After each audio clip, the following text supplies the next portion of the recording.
Assalamualaikum warahmatullahi wabarakatuh. Selamat pagi, Ibu Fani yang mungkin nanti akan menonton, yang kami hormati, dan serta teman-teman yang saya hormati. Perkenalkan, saya Faisal Dermawan. Pada kesempatan kali ini saya bertugas sebagai moderator dalam presentasi kelompok yang akan menyampaikan materi mengenai manajemen proyek perangkat lunak.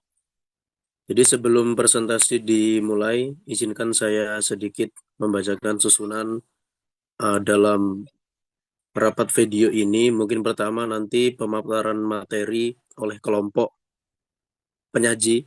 Kedua, nanti dilanjut sesi tanya jawab dengan minimal 2 pertanyaan dari kelompok lain. Mungkin setelah seluruh pertanyaan nanti dijawab, mungkin kegiatan akan ditutup kembali oleh moderator. Baik, langsung kepada kelompok penyaji kami persilahkan untuk memulai presentasinya. Oke, terima kasih. Yang pertama di sini ada daftar isi. Nah, yang pertama ada pendahuluan. Yang kedua ada perencanaan pengadaan yang dimana ada latar belakang, tujuan, dan ruang lingkup manajemen proyek perangkat lunak modern. Nah, yang ketiga manajemen stakeholder. Empat, hybrid project management yang dimana ada definisi, proses, identifikasi, kebutuhan, dan contoh penerapan manajemen stakeholder proyek. Yang kelima ada kesimpulan, dan enam daftar pustaka, perbandingan metode, karakteristik, hibrid, implementasi, serta kesimpulan dan referensi. Nah, yang pertama di sini ada pendahuluan yang dimana ada latar belakang. Nah, latar belakangnya perkembangan teknologi informasi mendorong pertumbuhan industri perangkat lunak secara pesat. Proyek perangkat lunak semakin kompleks, melibatkan berbagai pihak, metodologi, dan sumber daya. Fokus pada 3 aspek utama, yaitu perencanaan, pengadaan, manajemen stakeholder, dan hybrid project management. Nah, adapun tujuan presentasi ini yaitu memahami peran dan implementasi perencanaan pengadaan dalam proyek perangkat lunak, mengelola stakeholder, serta efektif untuk hasil proyek yang optimal. Menerapkan pendekatan hybrid project management pada proyek nyata di industri. Baik, selanjutnya akan dilanjutkan pada teman saya. Selanjutnya, saya akan menjelaskan mengenai pengadaan dalam proyek perangkat lunak. Pengadaan merupakan serangkaian proses untuk memperoleh barang atau jasa dari pihak luar yang diperlukan dalam pelaksanaan proyek. Proses ini tidak hanya mencakup pembelian barang atau jasa, tetapi juga meliputi pengelolaan kontrak, pengendalian perubahan, serta penyelesaian permasalahan yang mungkin terjadi selama kerjasama dengan pihak penyedia. Dalam proyek perangkat lunak, pengadaan dilakukan ketika tim internal belum memiliki sumber daya atau keahlian yang dibutuhkan. Selanjutnya adalah tahap pengadaan yang terdiri dari 4 proses utama, yaitu perencanaan, pelaksanaan, pengendalian, dan penutupan. Tahap pertama adalah perencanaan, yaitu menentukan barang atau jasa yang dibutuhkan, menetapkan kriteria dalam memilih vendor, serta menentukan strategi pengadaan yang akan digunakan. Perencanaan yang baik akan membantu mengurangi resiko selama proyek berlangsung. Tahap kedua adalah pelaksanaan, yaitu melakukan proses seleksi dan evaluasi vendor, kemudian melakukan negosiasi mengenai harga, waktu, dan ruang lingkup pekerjaan hingga tercapai kesepakatan yang dituangkan dalam bentuk kontrak. Tahap ketiga adalah pengendalian, yaitu memantau kinerja vendor agar pekerjaan tetap berjalan sesuai kontrak. Pada tahap ini juga dilakukan pengelolaan perubahan apabila terdapat kendala atau kebutuhan baru selama proyek berlangsung.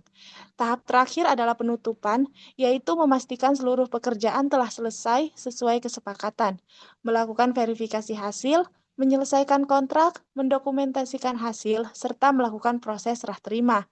Melalui keempat tahapan tersebut, proses pengadaan dapat berjalan secara lebih terstruktur, mengurangi risiko, serta membantu proyek mencapai tujuan sesuai kualitas, biaya, dan waktu yang telah direncanakan.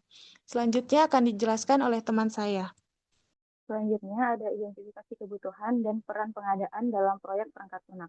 Pengadaan merupakan proses untuk memenuhi kebutuhan proyek, sehingga sebelum pengadaan yang dilakukan, tim terlebih dahulu mengidentifikasi kebutuhan yang benar-benar diperlukan agar sumber daya digunakan secara efektif dan sesuai dengan tujuan proyeknya.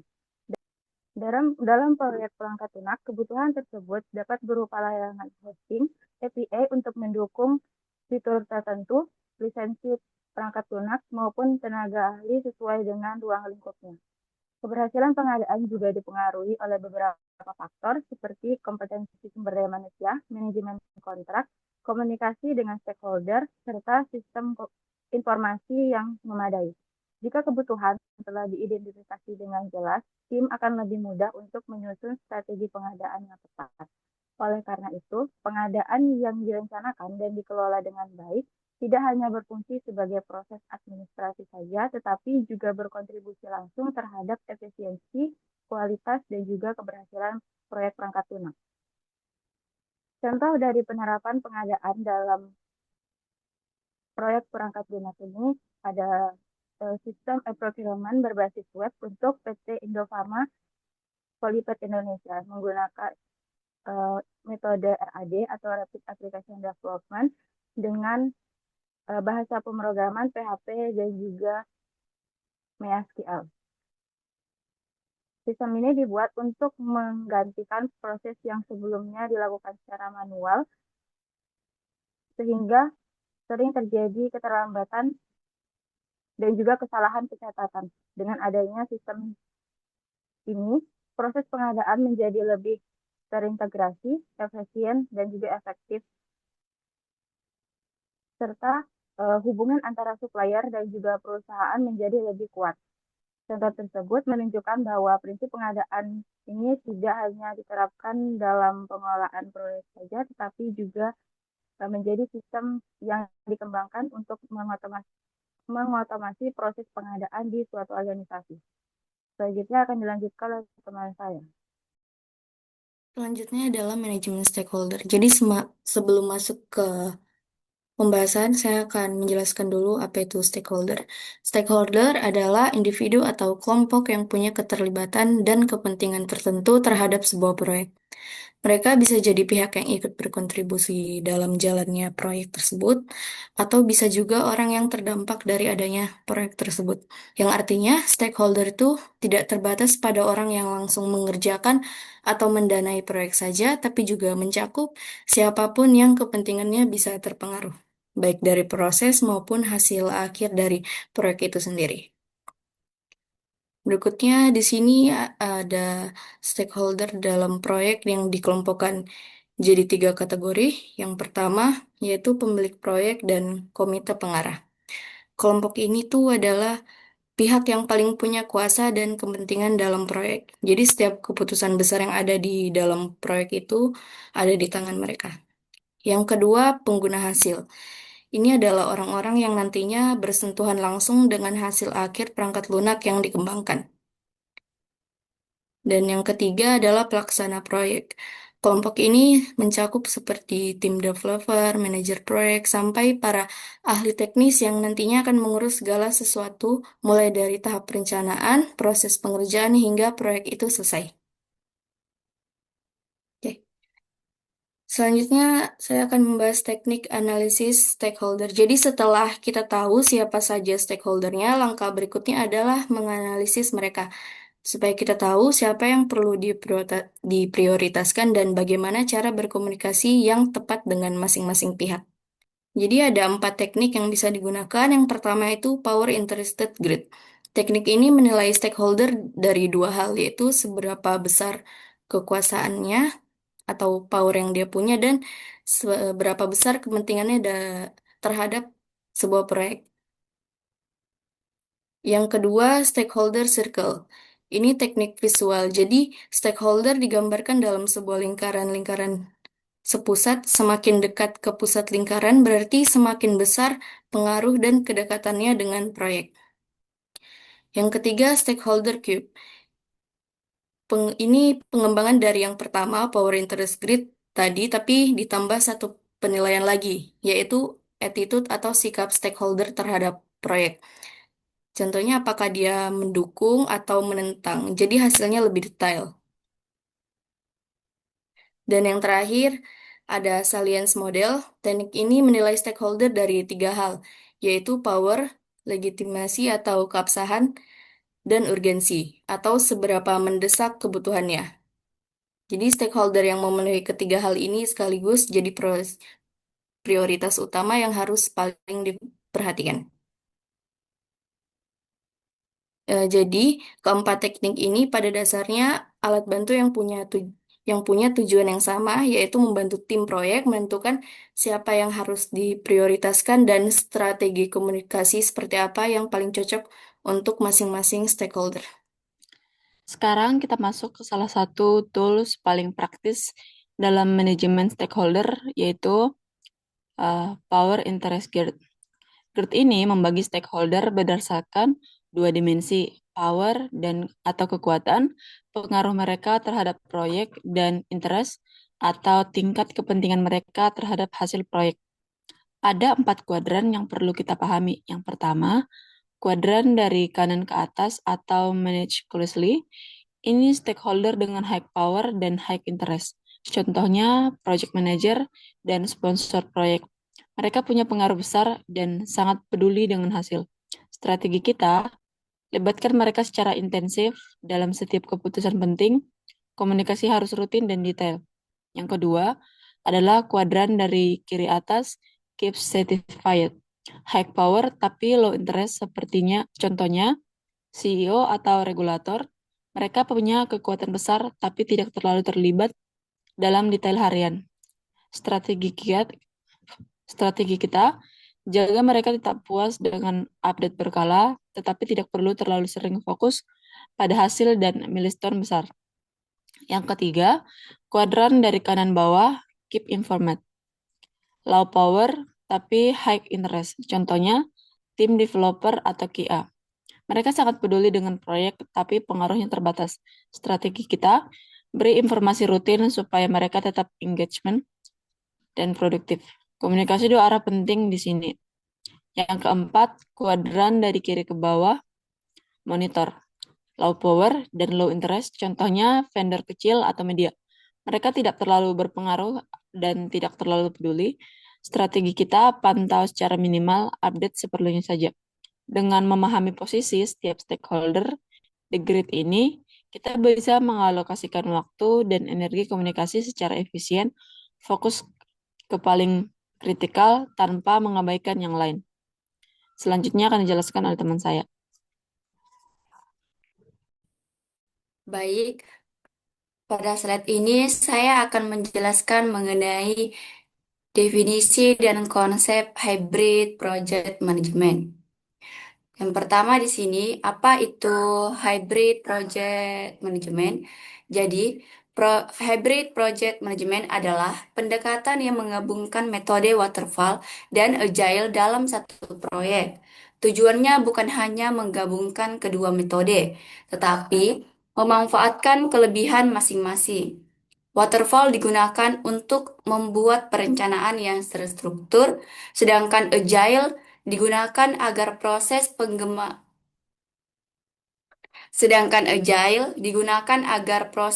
pengembangan lebih fleksibel ketika terjadi perubahan kebutuhan. Lalu di sini pada lalu di sini di sampingnya yaitu bagaimana dengan penggabungan. Jadi, penggabungannya dilakukan sesuai tahapan proyek. Pada tahap awal digunakan waterfall untuk analisis kebutuhan, perencanaan, penyusunan, jadwal, dan dokumentasi. Setelah semua perencanaan selesai, proses pengembangan dilakukan menggunakan agile melalui beberapa sprint sehingga setiap fitur dapat diuji, dievaluasi, dan diperbaiki berdasarkan masukan dari pengguna. Lalu di sini pada tampilan di bawah ada diagram yang menunjukkan bahwa hybrid merupakan gabungan dari waterfall dan agile. Waterfall digunakan pada tahap awal karena memberikan struktur dan perencanaan yang jelas. Setelah itu, pengembangan dilakukan menggunakan agile agar lebih fleksibel terhadap perubahan. Jadi, hybrid bukan berarti menggunakan dua metode secara bersamaan pada setiap tahap, tetapi memilih metode yang paling sesuai dengan kebutuhan proyek. Jadi contoh singkatnya itu seperti saat kita membuat aplikasi penjualan, tahap analisis kebutuhan dan perencanaan dilakukan menggunakan waterfall. Setelah itu, pengembangan fitur dilakukan menggunakan agile. Jika pengguna meminta penambahan fitur, perubahan tersebut cukup dikerjakan pada sprint berikutnya tanpa harus mengulang seluruh proyek. Baik, selanjutnya di sini ada karakteristik, kelebihan, dan kekurangan hybrid. Lalu untuk karakteristiknya di sini yang pertama ada terstruktur dan adaptif. Jadi, hybrid menggabungkan perencanaan waterfall dengan pengembangan agile sehingga proyek tetap memiliki arah yang jelas, tetapi tetap mudah menyesuaikan perubahan jika diperlukan. Lalu yang kedua yaitu fleksibel, yang dimana di sini jika selama pengembangan ada perubahan kebutuhan dari pengguna, tim dapat menyesuaikannya tanpa harus mengulang seluruh proyek dari awal. Lalu yang ketiga di sini ada kolaboratif, yang dimana di sini hybrid mendorong komunikasi yang aktif antara tim pengembang, stakeholder, dan pengguna agar setiap kebutuhan dapat dipahami dan hasil proyek sesuai dengan harapan. Lalu yang keempat ada iteratif, yang dimana pengembangan dilakukan secara bertahap melalui sprint. Setelah itu, sprint selesai, hasilnya dievaluasi dan diperbaiki sebelum melanjutkan ke sprint berikutnya.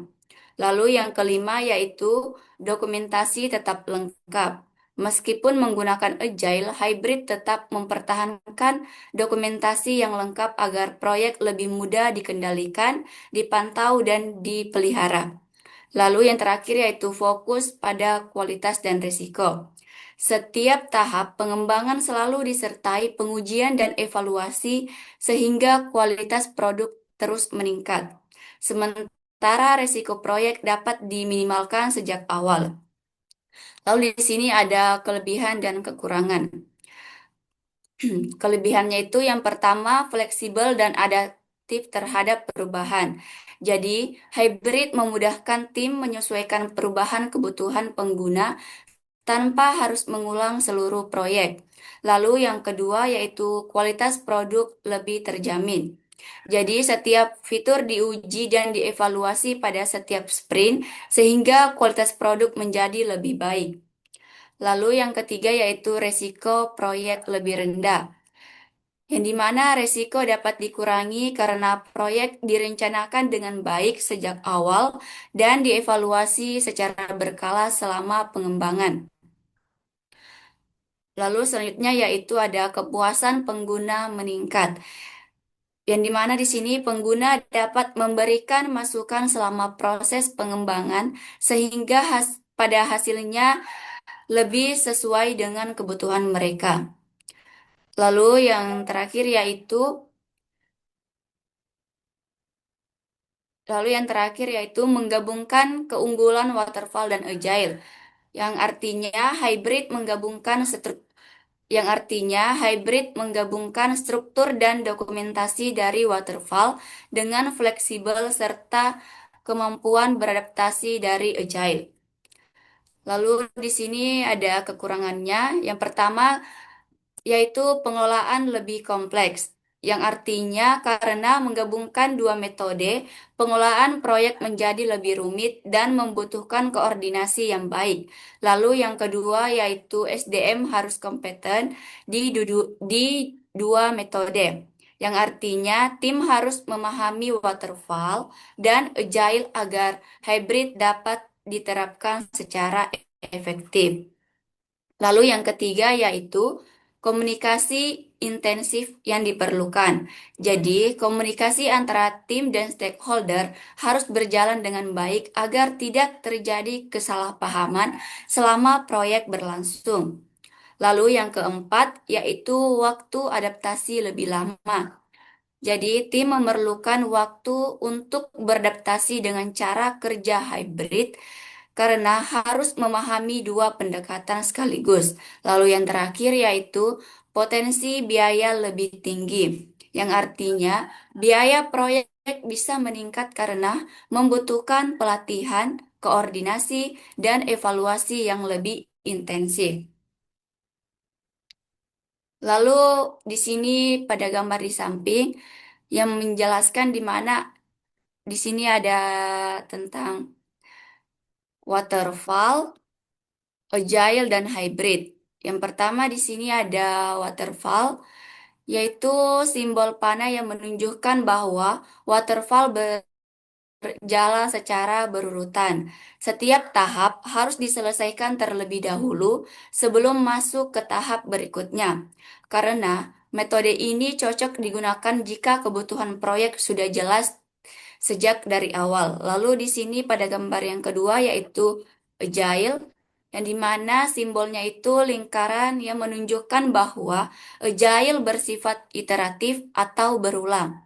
Setelah satu sprint selesai, tim dapat menerima masukan dari pengguna lalu melakukan perbaikan pada sprint berikutnya tanpa harus mengulang seluruh proyek.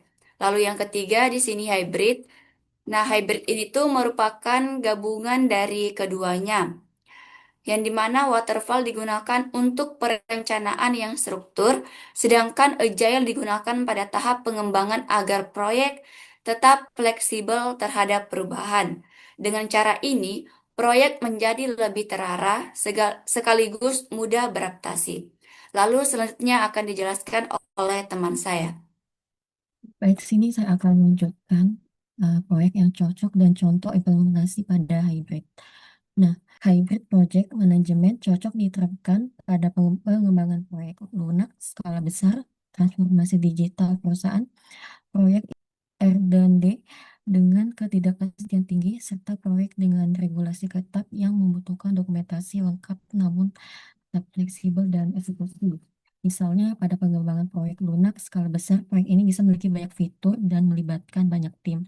Oleh karena itu, dibutuhkannya perencanaan yang jelas seperti waterfall agar setiap tahap memiliki area yang pasti. Namun, karena kebutuhan pengguna bisa berubah, metode agile digunakan agar tim dapat menyesuaikan perubahan tersebut tanpa mengganggu keseluruhan proyek. Dan sini ada contoh dari ketiga metode ini.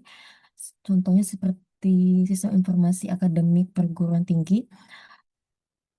Pada tahap awal, waterfall digunakan untuk menganalisis kebutuhan dan merancang sistem karena proses ini membutuhkan dokumentasi yang lengkap. Setelah itu, agile digunakan untuk mengembangkan setiap modul seperti modul mahasiswa, dosen, KRS, dan nilai secara bertahap. Dengan cara ini, setiap modul dapat langsung diuji dan diperbaiki berdasarkan masukan pengguna.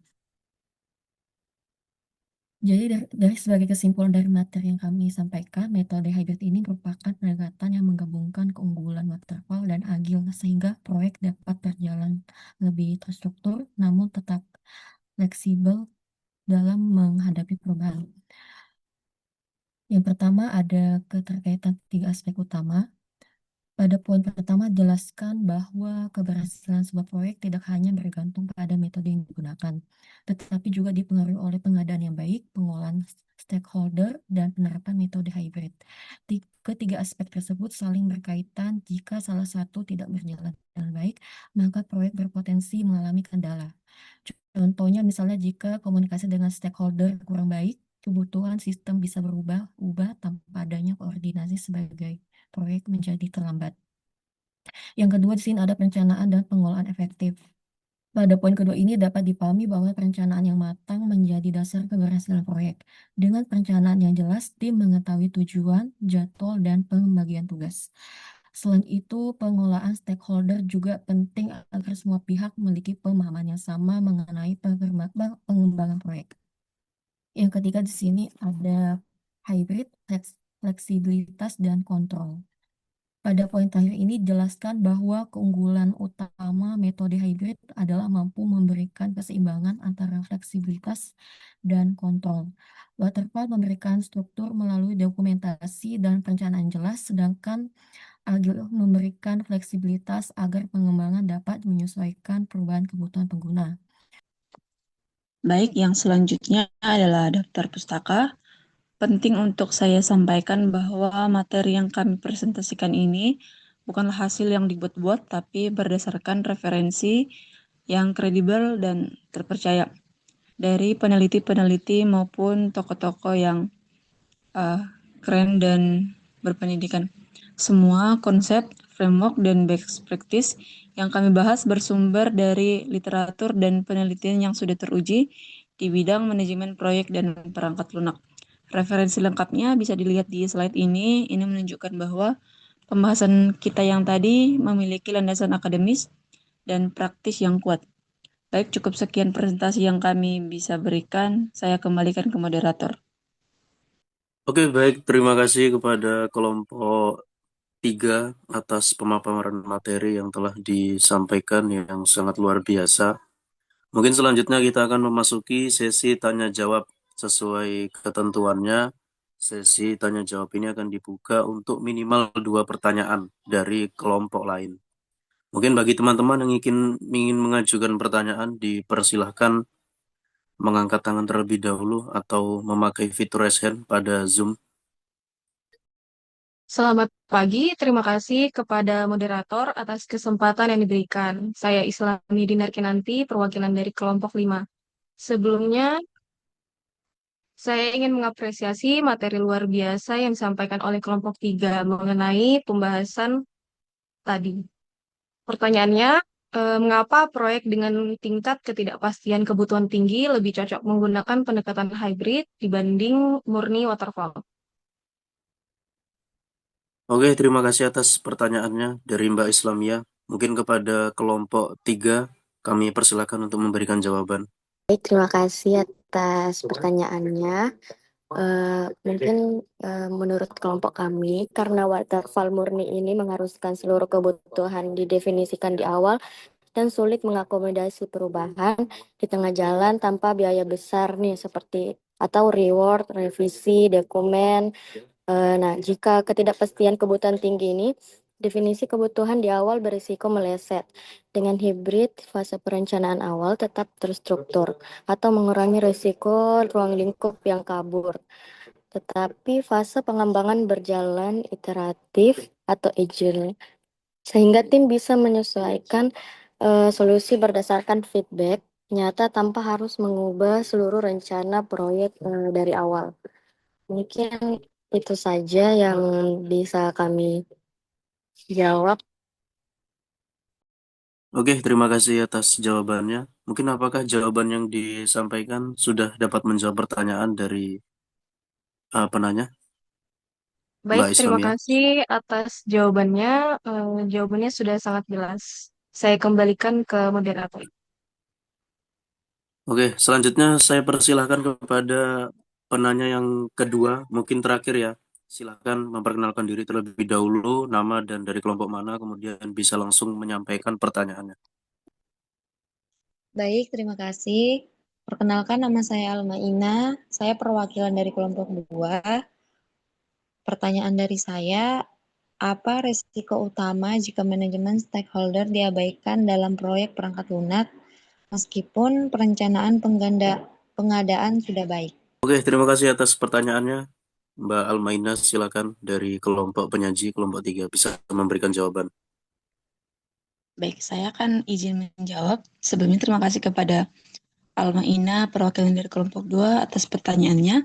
Di mana tadi pertanyaannya itu, apa risiko utama jika manajemen stakeholder diabaikan dalam proyek perangkat lunak meskipun perencanaan pengadaan sudah baik? Menurut kelompok kami, risiko utamanya adalah resistensi to change dan kegagalan adopsi sistem.